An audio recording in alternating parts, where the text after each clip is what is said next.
Setelah hampir 2 bulan, baru Indonesia Lawyers Club talkshow yang terkenal berbobot di Indonesia di bidang hukum dan politik yang digawangi oleh wartawan senior Karni Ilyas membahas masalah kasus tewasnya Vina dan Eki di Cirebon. Ajaibnya, 2 bulan berlalu, kasus ini dibicarakan lagi, disimpulkan masih saja kabur, belum terang benderang sesuai keinginan dari Presiden Jokowi. Artinya kasus ini memang punya sisi gelap yang belum terungkap. Padahal kasus ini sukses mempidanakan 8 orang, 7 diantaranya pidana seumur hidup, 1 pidana 8 tahun penjara karena waktu itu ia masih di bawah umur, dan 3 DPO yang juga samar. 2 DPO dinyatakan fiktif dan 1 DPO sudah ditangkap dengan nama Peggy Setiawan, tapi bukan pula Peggy alias Peron. Kasus ini sukses secara prosedural bahkan sampai ke tingkat kasasi, tapi sama sekali tak sukses secara substansial. Bagaimana bisa bukti-bukti saintifik yang dikatakan Kapolri tak ada sama sekali, tapi para terpidana bisa divonis semaksimal itu dan dipukul rata pula. Bang Karni sendiri masih berharap kalau kasus ini bukanlah peradilan yang sesat. Harapan Bang Karni ini juga bukti adalah kekaburan dari kasus ini.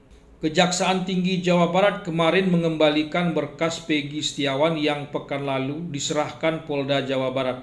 Artinya berkas Peggy belum lengkap, belum P21, masih perlu dilengkapi. DPO yang sudah ditangkap tapi bukti belum lengkap ini juga ajaib. Bagaimana bisa Peggy ditangkap seheroik itu tanpa bukti-bukti? Apakah benar Peggy Setiawan yang ditangkap DPO yang dimaksud dalam putusan pengadilan itu? Sebetulnya apakah benar ada DPO dalam kasus ini atau apakah benar 8 terpidana itu benar-benar pelakunya?